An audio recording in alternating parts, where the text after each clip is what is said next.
Hello मित्रों, मैं Premlata Paswan exam prep channel पर आप सभी का स्वागत करती हूँ।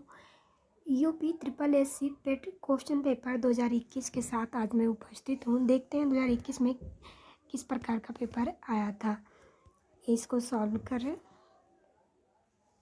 तो पहला क्वेश्चन है, भारत में शासन करने वाले दिए गए शासकों का काल क्रमानुसार सही क्रम क्या है?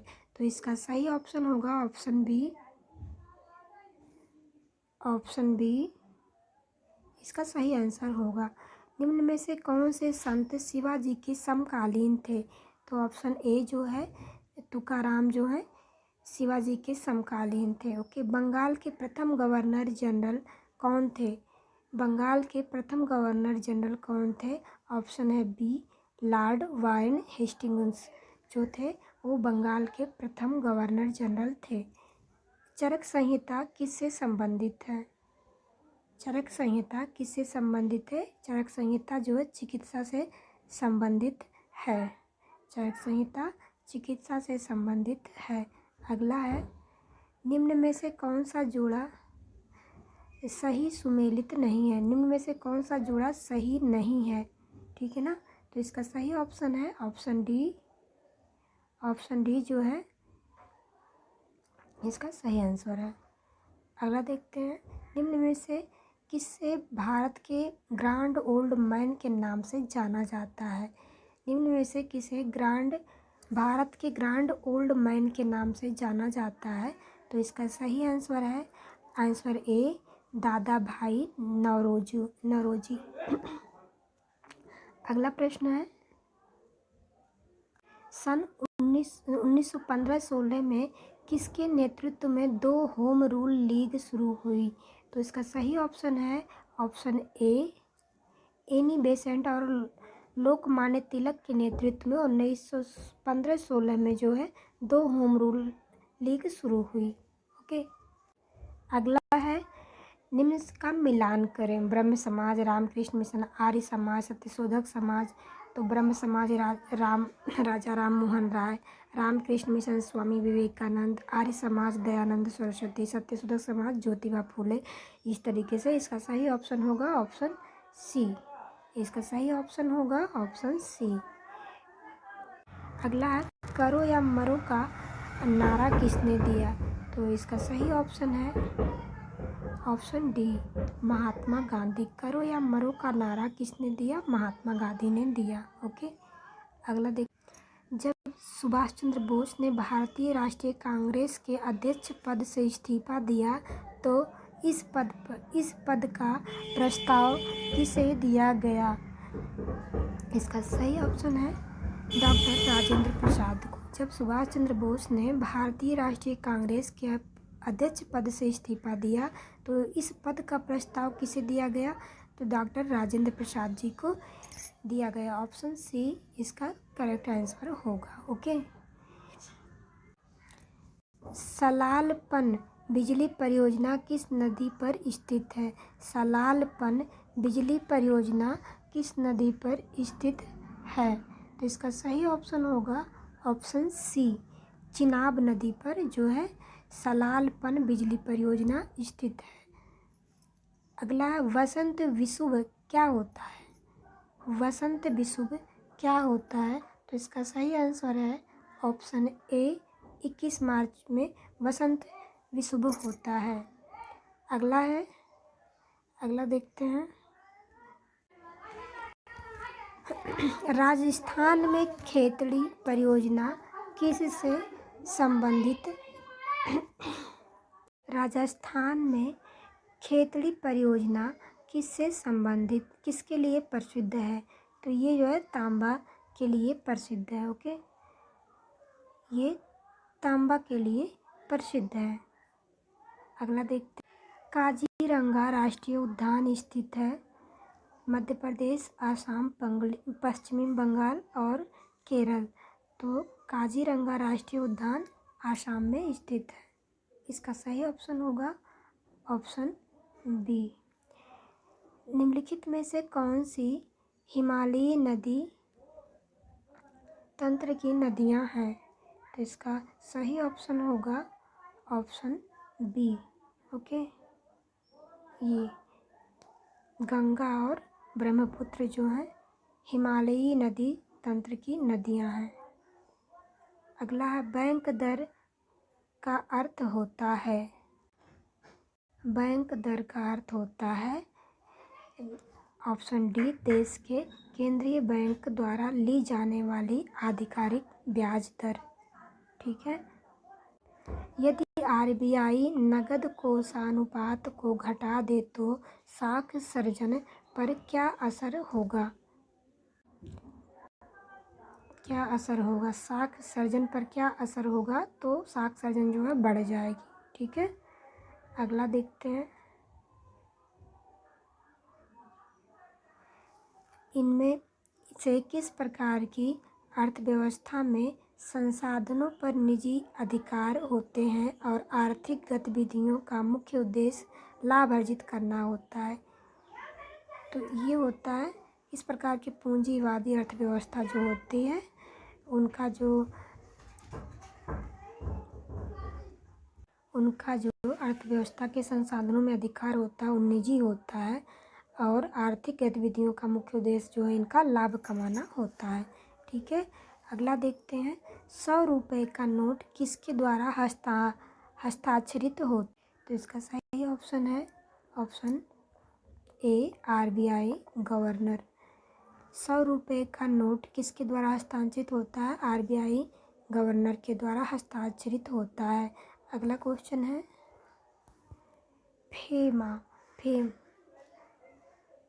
फेमा का पूर्ण रूप है फॉरेन एक्सचेंज मैनेजमेंट एक्ट। ठीक है, ऑप्शन बी जो है इसका करेक्ट आंसर होगा। अगला है भारत के संविधान में जन स्वास्थ्य एवं स्वच्छता किसमें शामिल है? भारत के संविधान में जन स्वास्थ्य एवं स्वच्छता किसमें शामिल है? तो इसका सही ऑप्शन होगा ऑप्शन ए, राज्य सूची में शामिल है। ठीक है, अगला देखते हैं।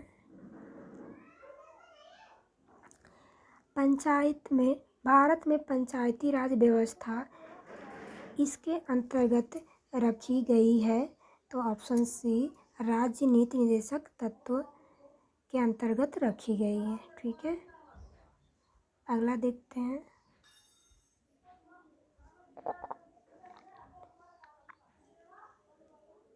शिक्षा का अधिकार एक मौलिक अधिकार है जो संबंधित है अनुच्छेद 21A से संबंधित है। शिक्षा का अधिकार एक मौलिक अधिकार है, ये अनुच्छेद 21A से संबंधित है। निम्न में से किसने संविधान सभा में उद्देश्य प्रस्ताव रखा था? तो इसका सही ऑप्शन होगा ये, जवाहरलाल नेहरू। ओके, अगला देखते हैं।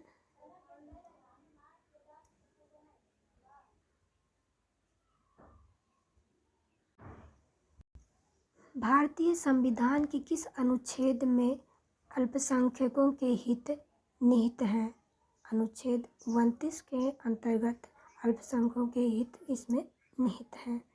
ठोस चालक में धारा वाहक होते हैं? तो ऑप्शन सी, मुक्त इलेक्ट्रॉन होते हैं।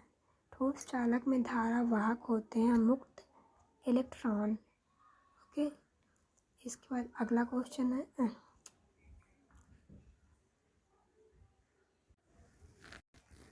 भारत प्रकाश वर्ष किसके मापन की इकाई है? प्रकाश वर्ष किसके मापन की इकाई है?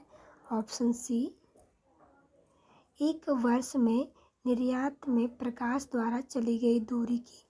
ओके, ब्लीचिंग पाउडर का रासायनिक नाम यह भी है। तो इसका सही ऑप्शन होगा ऑप्शन बी, कैल्शियम ऑक्सीक्लोराइड। ठीक है, अगला क्वेश्चन है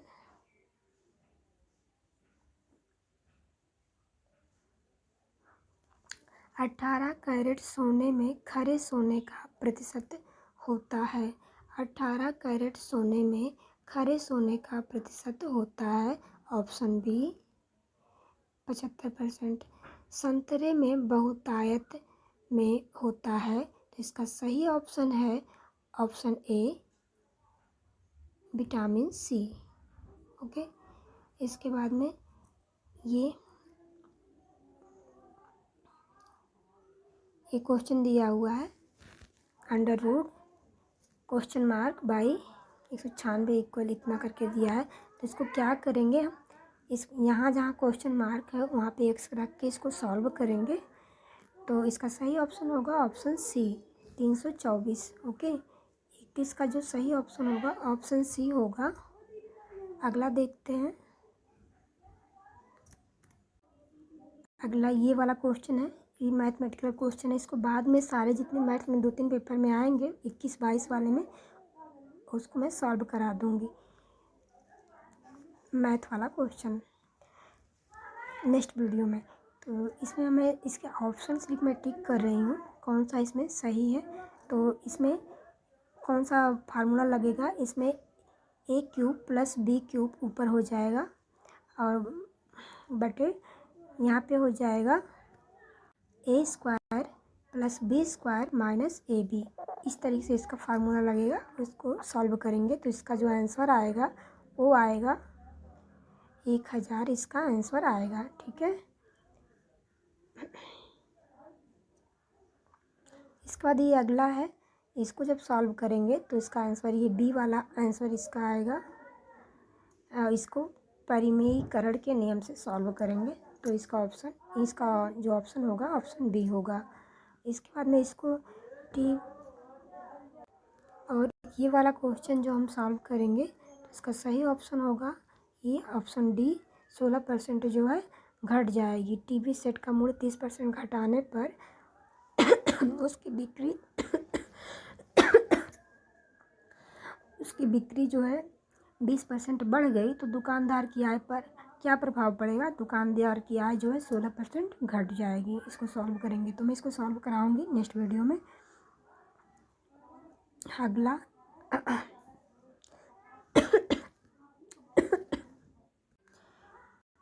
अगला है 35। इसका सही ऑप्शन होगा ऑप्शन डी, जो इसका सही ऑप्शन होगा। अगला देखते हैं।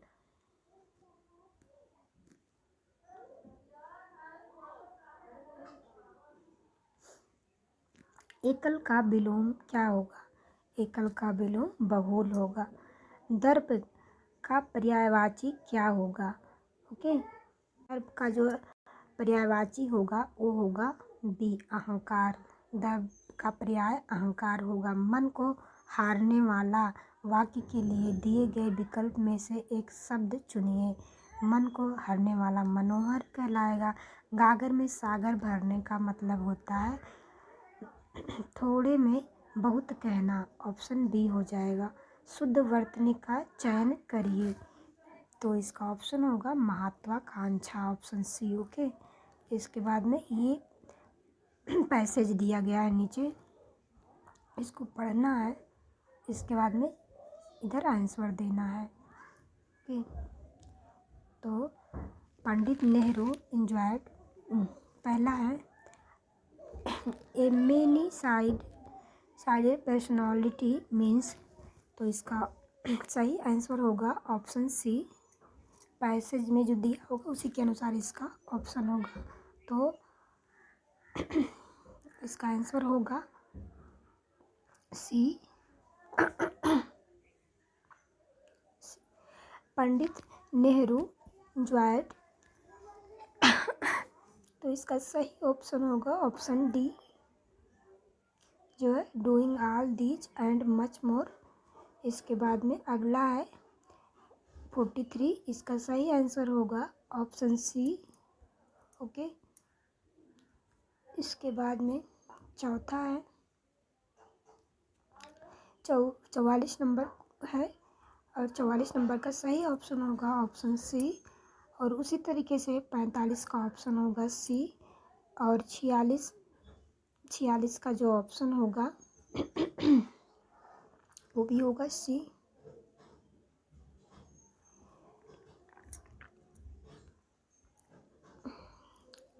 पक्षी विज्ञान पक्षी से, तो निर्विज्ञान जो है मानव से। ओके, अगला देखते हैं। उस शब्द का चयन कीजिए जो समूह के बाकी शब्दों से मेल नहीं खाता है। दही, मक्खन, पनीर सब दूध से बन जाएगा तो तेल मेल नहीं खाएगा।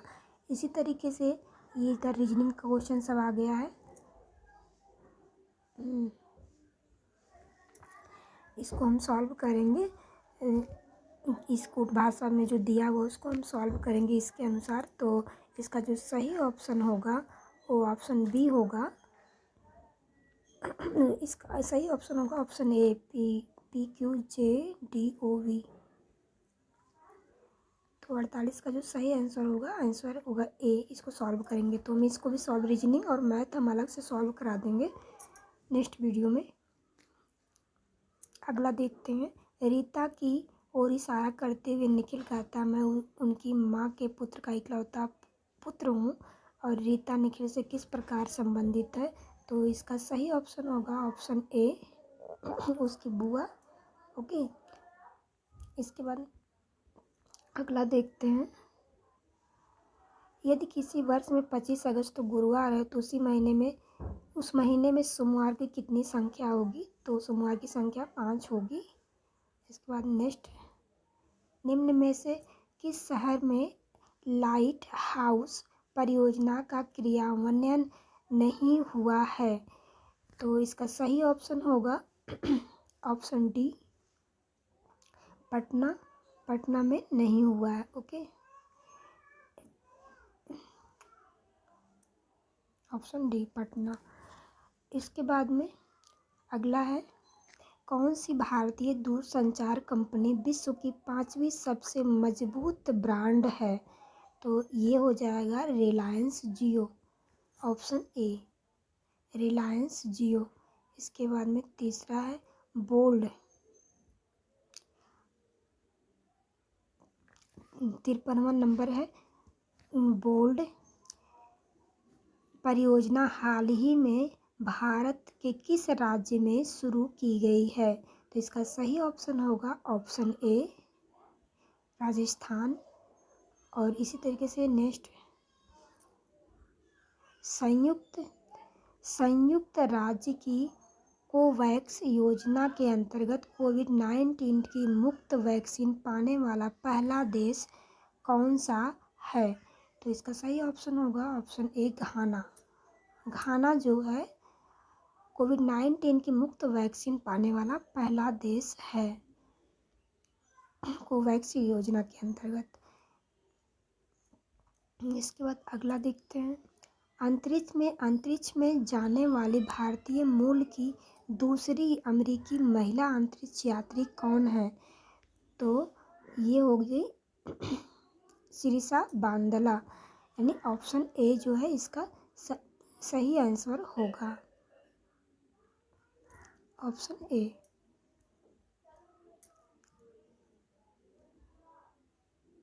अगला है, उस भारतीय पहलवान का नाम क्या है जिस पर हाल ही में डोपिंग के लिए 2 साल का प्रतिबंध लगाया गया है?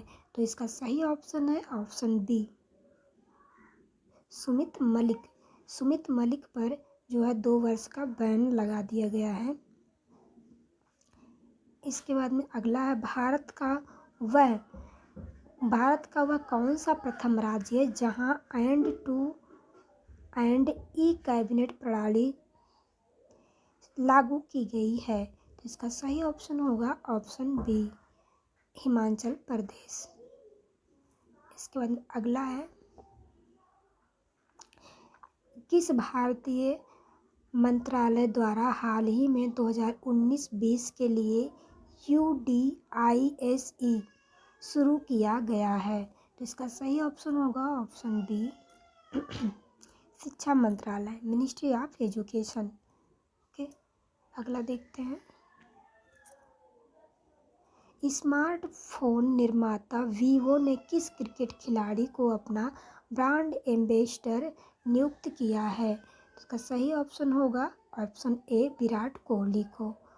इसके बाद में अगला है आर्टिफिशियल इंटेलिजेंस एआई आधारित पोर्टल सरफेस भारत में किस न्यायालय के लिए शुरू किया गया है? इसका सही ऑप्शन होगा ऑप्शन सी सर्वोच्च न्यायालय के लिए शुरू किया गया है। इसके बाद अगला है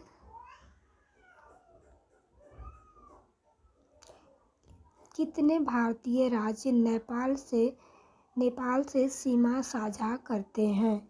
इसका सही ऑप्शन है ऑप्शन ए 5 राज्य जो हैं नेपाल से सीमा साझा करते हैं। निम्न में से कोस्टा रिका की राजधानी कौन सी है? निम्न में से कोस्टा रिका की राजधानी कौन सा है?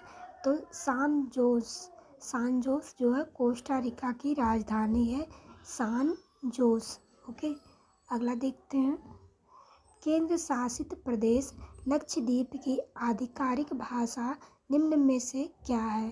केंद्र शासित प्रदेश लक्षद्वीप की आधिकारिक भाषा निम्न में से क्या है? तो इसका सही ऑप्शन होगा option B Malayalam. Okay, Lakshadweep प्रदेश की आधिकारिक भाषा मलयालम है।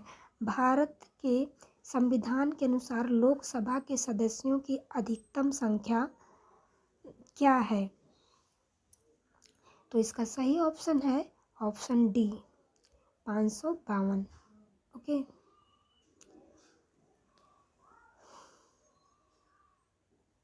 अगला देखते हैं हिंदी दिवस कब मनाया जाता है? 14 सितंबर को हिंदी दिवस मनाया जाता है। इसके बाद अगला देखते हैं इनमें से कौन सा देश सार्क का सदस्य नहीं है? इनमें से कौन सा देश सार्क का सदस्य नहीं है? तो म्यांमार जो है सार्क का सदस्य नहीं है। इसके बाद अगला देखते हैं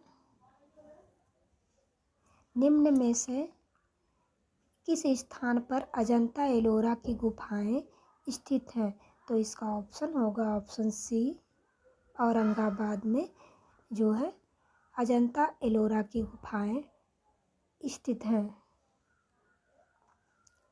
इसके बाद अगला ओणम किस भारतीय राज्य या केंद्र शासित प्रदेश का सांस्कृतिक उत्सव है? तो ऑप्शन बी केरल का जो है एक सांस्कृतिक उत्सव है ओणम। इसके बाद अगला है निम्नलिखित में से कौन सा ग्रह सूर्य के सबसे नजदीक है? ये है बुध जो है सूर्य के सबसे नजदीक ग्रह है। नोबेल पुरस्कार जीतने वाले प्रथम एशियाई कौन थे? नोबेल पुरस्कार जीतने वाले प्रथम एशियाई कौन थे? इसका ऑप्शन है option number C Rabindranath Tagore. Okay, अगला देखते हैं एक गद्यांश दिया हुआ है।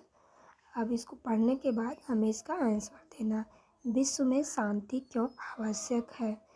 विश्व में शांति क्यों आवश्यक है? इसका सही ऑप्शन है ऑप्शन ए मानव जाति के विकास के लिए। हमें इसी गद्यांश को पढ़ने के बाद इसका आंसर देना है। तो विश्व में शांति क्यों आवश्यक है? मानव जाति के विकास के लिए विश्व में शांति आवश्यक है। इसके बाद में यहाँ पे देखेंगे विश्व शांति की स्थापना के लिए सबसे आवश्यक क्या है? विश्व शांति की स्थापना के लिए सबसे आवश्यक क्या है? अहिंसा और प्रेम। कठोर से कठोर हृदय को भी कोमल बनाया जा सकता है अहिंसा द्वारा। किसी भी राष्ट्र के स्वर्णिम युग के प्रमुख तत्व हैं।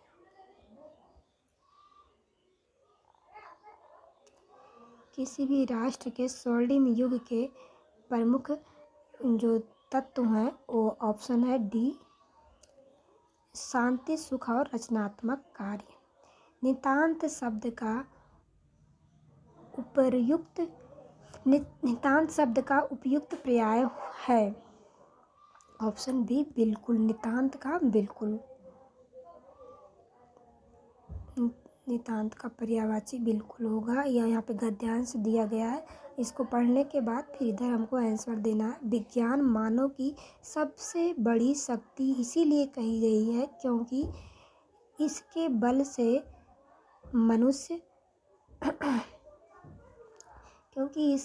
से मनुष्य जो है प्रकृति और प्राणी जगत का सिरमौर है। इसके बाद में वैज्ञानिक 77 नंबर है। वैज्ञानिक चिंतन पद्धति ने मनुष्य का सबसे बड़ा उपकारी यह किया है कि उसे मुक्ति मिली है।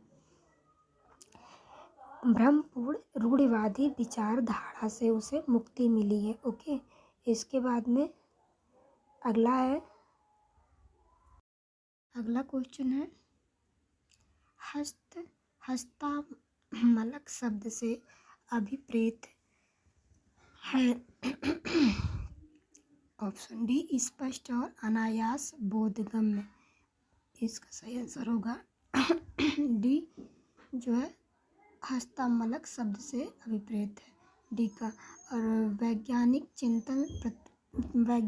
चिंतन पदबंध से आशय है, तो इसका सही ऑप्शन होगा ऑप्शन डी स्वस्थ एवं संतुलित चिंतन। वैज्ञानिक चिंतन पदबंध से इसका आशय है। अगला देखते हैं।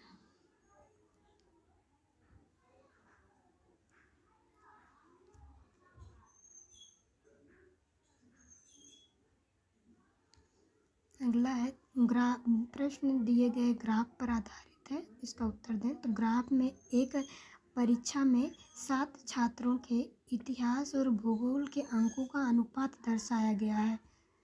तो उसी के अनुसार इसका जो कोशिश के बाद क्वेश्चन दिया गया है तो उसका आंसर देना है।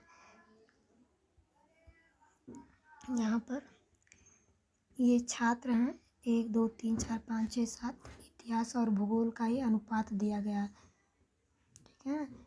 तो 0.65 करके अब इसको जब बटा करेंगे तो 65/10 होगा, 100 होगा। तो इस तरीके से अनुपात में हो जाएगा और इसी तरीके से इसी के आधार पर हम इसका आंसर देंगे। कितने छात्रों ने भूगोल की अपेक्षा इतिहास में ज़्यादा अंक अर्जित किए हैं? कितने छात्रों ने भूगोल की अपेक्षा इतिहास में ज़्यादा अंक अर्जित किए हैं? तो यहाँ पे देखते हैं, इसको 65/100 करेंगे, 100 करेंगे, 85/100 करेंगे। मतलब जिसका जो भूगोल की अपेक्षा इतिहास में, इतिहास जो ऊपर वाला है तो उसमें 0 से अधिक जो भी अंक होगा तो उसी को लेंगे। 1 हो गया, यहाँ पे 2 और 3। इस तरीके से ग्राफ को देख के आसानी से हम जान सकते, हमको सॉल्व करने की आवश्यकता ही नहीं पड़ेगी। तो यहाँ पे इसका ऑप्शन बी होगा कि 3 छात्रों ने जो है भूगोल की अपेक्षा इतिहास में ज़्यादा अंक अर्जित किए हैं, ठीक है। अगला देखते हैं। अगला है निम्न में से किन छात्रों को भूगोल की अपेक्षा इतिहास में कम अंक मिले हैं? भूगोल की अपेक्षा इतिहास में किन छात्रों को कम अंक मिले हैं, यहाँ इस ग्राफ से देखना है।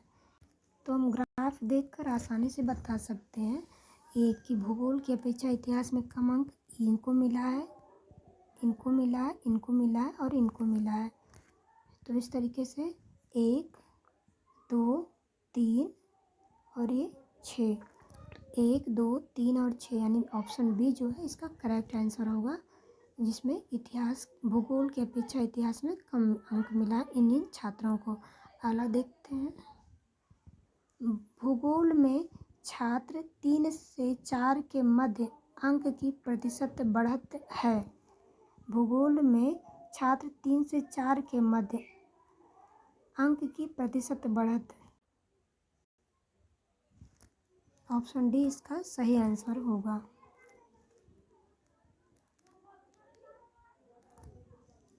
डाटा जो पर्याप्त नहीं। इतिहास भूगोल के अधिकतम अनुपात और न्यूनतम अनुपात का अंतर क्या है? तो इसका ऑप्शन होगा ऑप्शन डी 1.20। ओके, अगला है छात्र 4 को भूगोल में 60 अंक मिले, उसे इतिहास में उसके इतिहास में अंक हैं।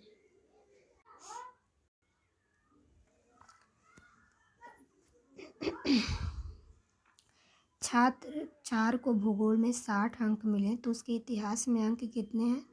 तो इसका ऑप्शन होगा ऑप्शन सी, इसका आंसर होगा 75 अंक उसे मिलेंगे इस तरीके से, क्योंकि यहाँ ग्राफ में हम देख सकते हैं ये 4 का जो है इतिहास और भूगोल का अनुपात है।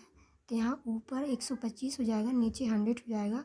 अगर उसे 100 यानी कि उसे इतिहास भूगोल, तो भूगोल में उसको अगर 60 अंक मिले हैं, मतलब 100 की जगह 100 को माना गया है 60, तो 100 इक्वल 60 हो जाएगा। 100 को 60 मान दिया गया तो 125 कितना होगा? तो 125 जो हो जाएगा वो 75 हो जाएगा। ठीक है, उसको सॉल्व करेंगे तो यही आएगा। इसको सॉल्व करेंगे, इसको सॉल्व करेंगे ये वाला, तो हमें 75 आ जाएगा। अगला ग्राफ का अध्ययन कर निम्न प्रश्नों का उत्तर दें। कच्चे ऊन के उत्पादन में उच्चतम वृद्धि का वर्ष था।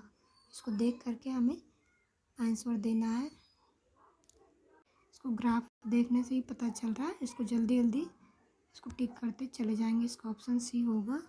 अगला देखते हैं। अगला है पहले 4 वर्षों के उत्पादन की तुलना में अंतिम 4 वर्षों में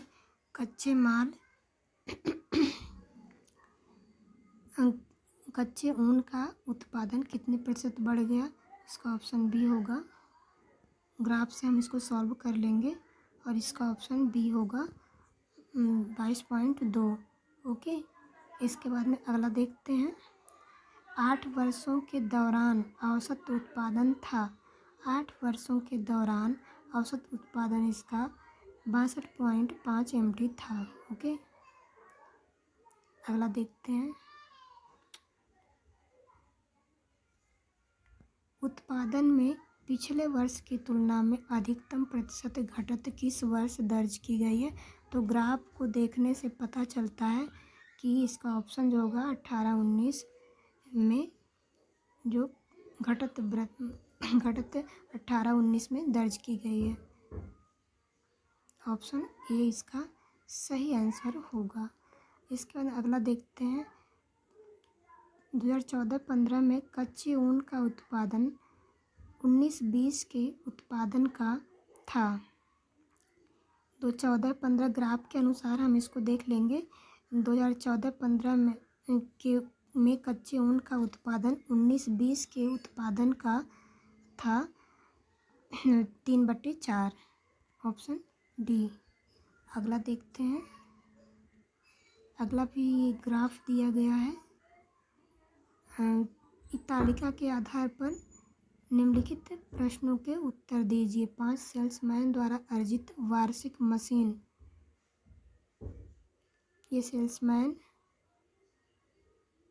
ABCD करके दिया है, 5 सेल्समैन है और ये इनके द्वारा अर्जित वार्षिक कमीशन कर रहे हैं। उनका कमीशन दिया गया है 5 वर्षों में। तो इसको सॉल्व करते चले जाएंगे। किस वर्ष में सेल्समैन C द्वारा अर्जित कमीशन पिछले वर्ष की तुलना में अधिकतम वृद्धि को दर्शाता है? तो इसका सही ऑप्शन होगा 2016।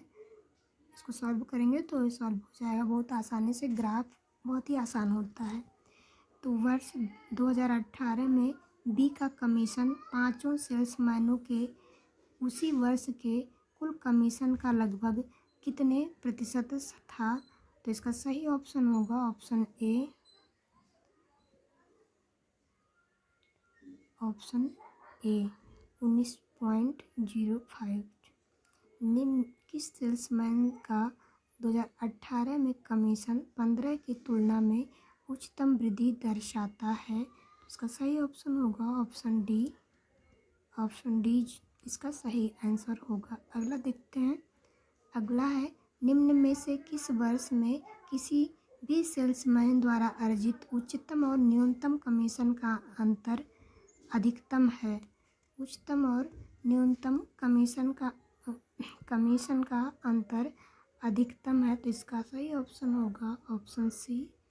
अगला देखते हैं, वर्ष 2019 में सेल्समैन डी द्वारा अर्जित कमीशन ए द्वारा अर्जित कमीशन का लगभग कितना प्रतिशत है, तो इसका सही आंसर होगा ऑप्शन डी। में से कोई नहीं, सॉल्व करेंगे तो उसके आधार पर हम आंसर बता रहे हैं, इसको मैं सॉल्व कराऊंगी। अगला देखते हैं, ये विभिन्न महीनों में 4 शेयर ब्रोकर में खुले खातों की संख्या दिया है, जो सैकड़ों में है। शेयर ब्रोकर और ये मंथ दिए गए हैं, शेयर ब्रोकर ये दिए गए हैं जो लोग हैं। इसके बाद में इसी के आधार पर हमें आंसर देना है।